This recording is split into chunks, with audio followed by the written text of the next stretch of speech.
Welcome!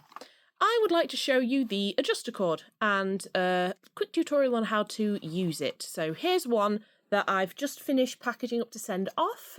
So I thought I'd show you what you get in the box and then we'll have a quick go. So in the box, yes, it is a cat food box. I like to reuse, and why get fancy boxes in when I've got some, just fine ones from our cats, who you might see being a bit nosy during this video, as is their wont. So first thing you'll get this in the colour or design that you specified, hopefully. Haven't had a problem yet. Then you'll also get some M5 nuts and bolts. Now these are to attach that to that, strangely enough. And then in this little pouch, just to protect them, not had any break on me yet, they're pretty solid, some latch hook needles. They're the same ones that LK150 knitting machine would use. Never had a needle break, they're pretty solid.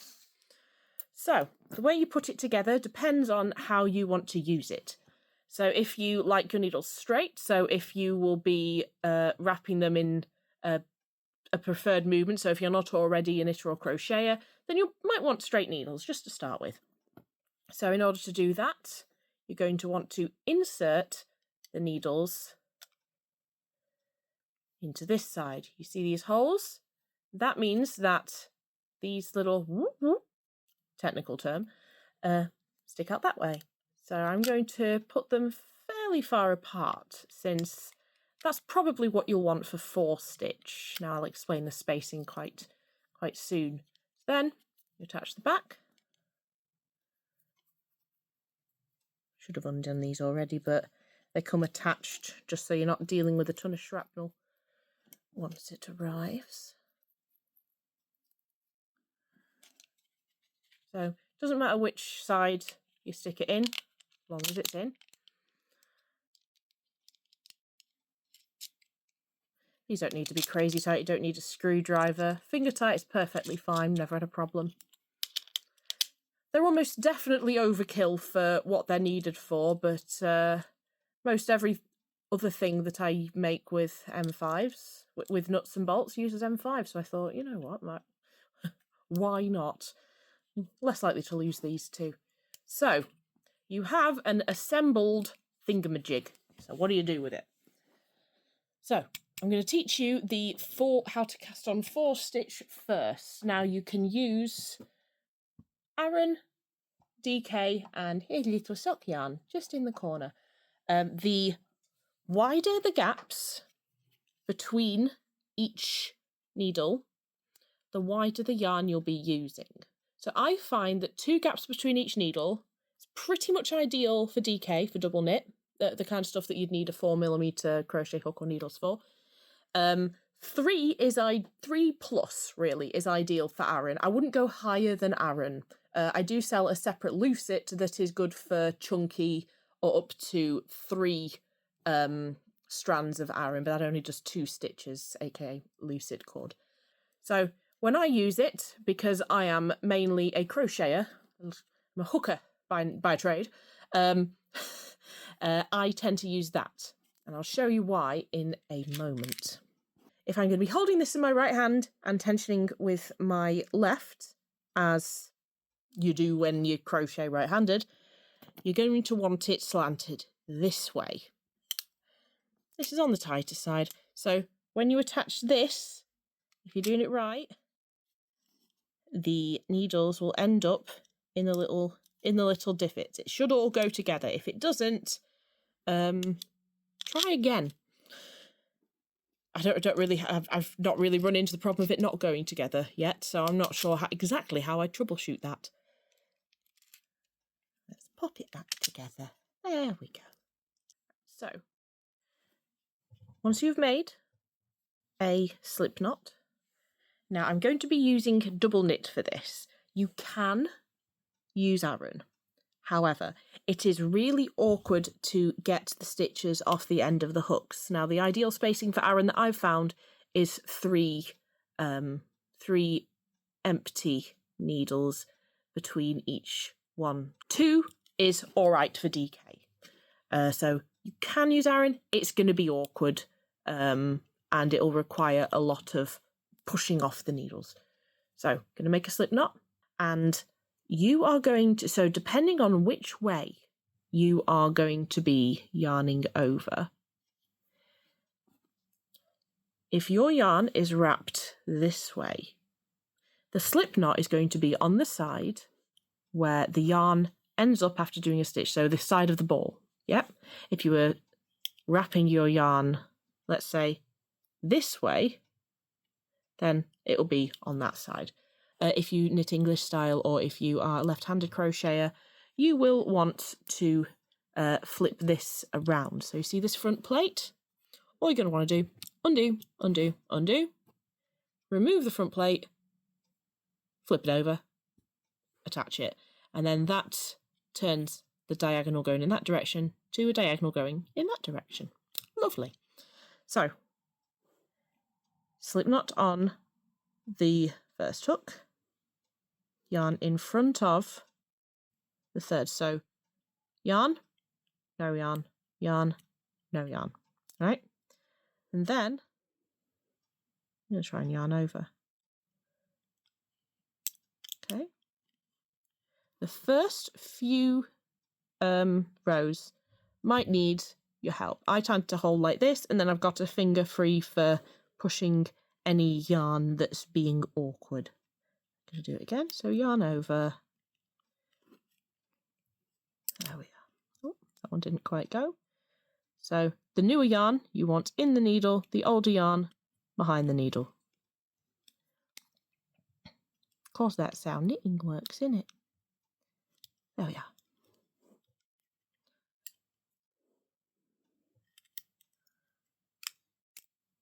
I wouldn't recommend starting with a 4-stitch. I'd recommend getting used to your tensioning and how you hold it with 2-stitch. But this is just to demonstrate, yes, it can do 4-stitch, and this is how it does it.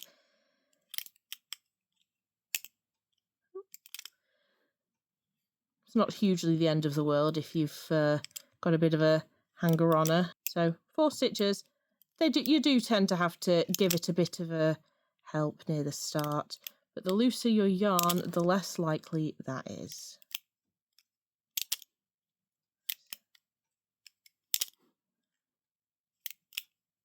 Oh, lost a stitch. If you do that, pop it back on. Make sure it's behind. So then, in fact, I'm going to start this row again. That was a bit of a pig's ear, wasn't it? Make sure whenever you start a row as well that your latch hooks are open. Yep, lovely. There we are. And then, as you can see, your 4-stitch icord is forming. And all I've done is just a little crochet change, push it a little bit with my finger, done. Now, what you can do to yarn off with this, to cast off, grab a yarn needle, go through each of these. There's fancier ways of moving the yarn from one hook onto another, doing a stitch, one hook to another, doing a stitch. You can do that, you don't have to. Now, I'm going to show you 3 and 2 stitch. 2 stitch is my favourite. Because 4 stitch, it can be a little bit cumbersome. The thinner the yarn, the easier it is. I'll quickly show you how to switch this to left-handed. So this is right-handed mode.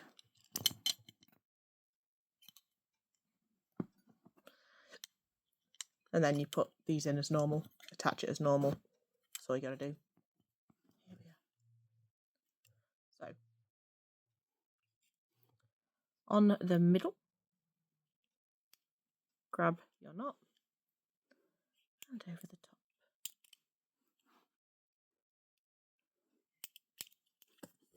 So, I need a very brief pushing over just for the first few rows while you get your tension sorted. But after that, you'll largely end up not too bad.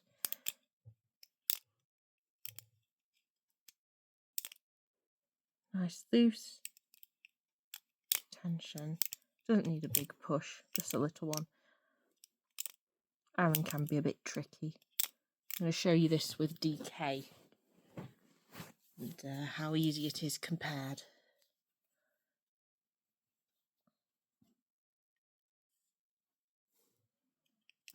Latch hooks down.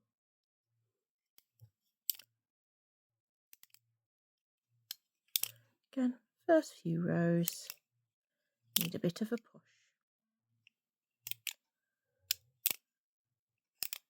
There we go. That's sorted itself out now. Look at that. Lovely.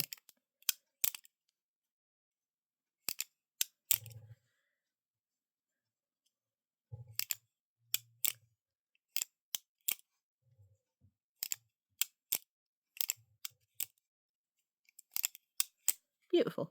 And there's your icord. Right. Of course, you can do any of this with sock yarn as well. That is also fine. So that's 3 stitches. Slip knot on the middle. Start as normal.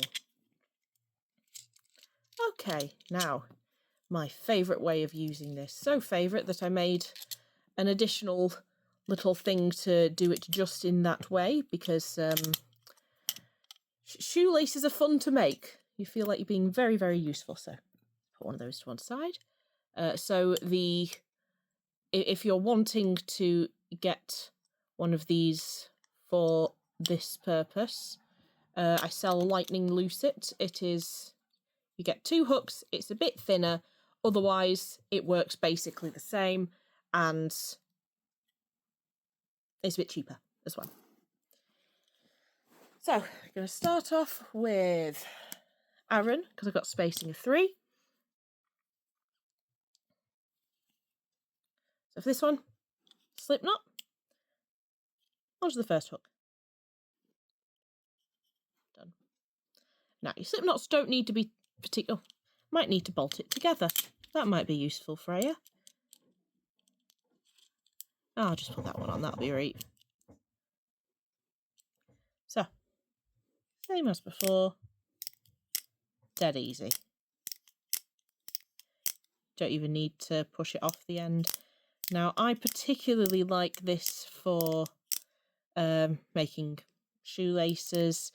It is essentially a slightly looser version of a Lucet cord. Don't have any on hand, but the stitches are formed in the same way, only it's tightened a bit. Dates back to the Viking era. Very cool if you do any period costume making, which I do. So yeah, it's good that. The Yorkshire is coming through. So let's have a look at it with the DK.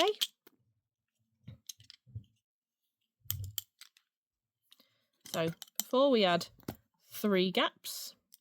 So I'm going to work with 2 DK, so not 2. 2 gaps is usually all right.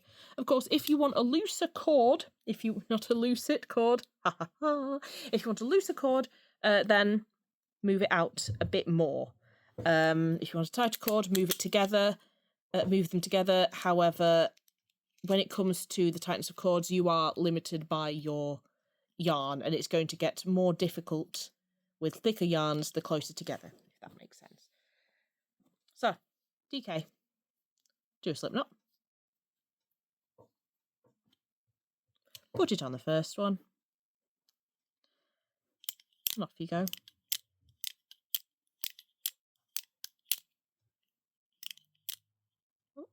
Make sure you're crossing all of them. When you start doing them speedy like that, you tend to accidentally go over only the one, which is not ideal, because this is going to come off and then you're going to lose it. Not lose it, lose it. Full of puns, me. There you go. I'll show you what happens if you do that. Yeah, not ideal. And finally, sock yarn. Undo that. You should use all 3, but I mean, who's going to tell on me? I made this. So, even though the hooks can go further, go closer together, I wouldn't really recommend it. it's just very tight. You're not going to cause it damage or anything. It just gets tighter and tighter the closer that it goes. And eventually, with the thin yarn, it's diminishing returns, and it's really awkward to pull over. I think I'll actually show you. It's probably best idea. So, one between for sock yarn, plop it on in the gaps. I'll just give it one bolt. So, sock yarn, also called fingering or sport yarn. Well, technically it's not the same thing, but it's similar. Something littler than DK that doesn't make you terrified of knitting with it. So, same as before.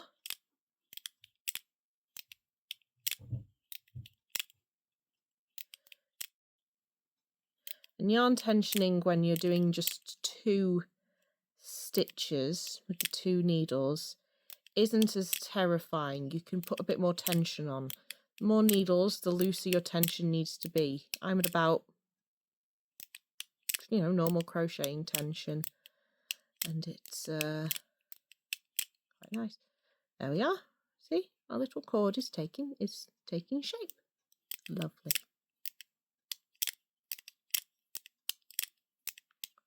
The sounds it makes are very relaxing as well. Just little clicky clackies. And that works up very quickly, and it's quite good for shoelaces. I'd recommend felting this, so just chuck it in the dryer just to get it slightly less springy. It'll shorten a bit, but felting or fulling, depending on what you're doing it to, is very useful. Since this is wool, you can't do that with acrylic really. You can do it with wool. If you've got wool, do that. So I'm going to show you what happens if they're very close together.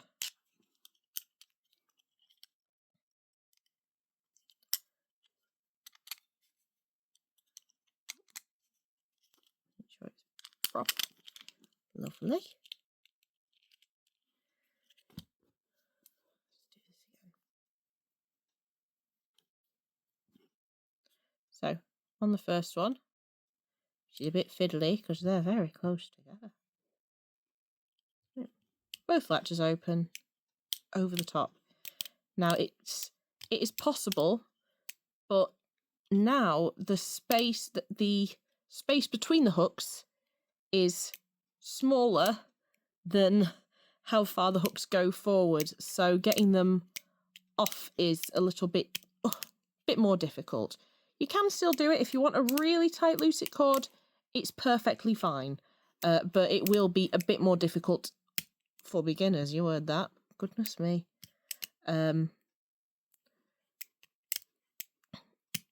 keep going.